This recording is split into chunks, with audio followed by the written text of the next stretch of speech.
Welcome back to 4K Tech. Today we're going to do a review on the DEWALT Cordless Air Inflator.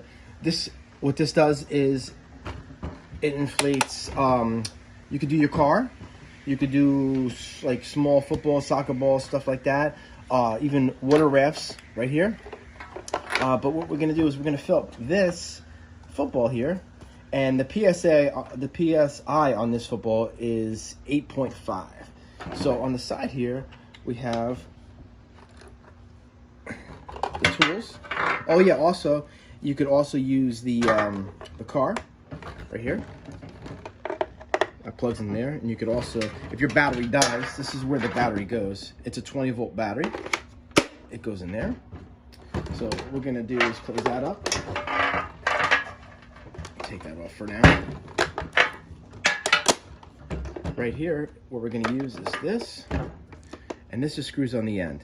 Now you don't need it when you fill up your tires. So we're gonna screw it on here like that.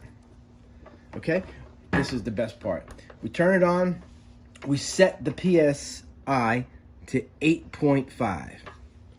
Okay, and then what we do, stick it in the hole there, and then we hit go. Now, as soon as it hits 8.5, it shuts off, so you don't blow yourself up. Pretty awesome stuff. I had this for about 2 weeks now. I highly recommend it. I use it for my cars, anything around the house, the pool. So, hope you enjoyed it. Thanks for viewing.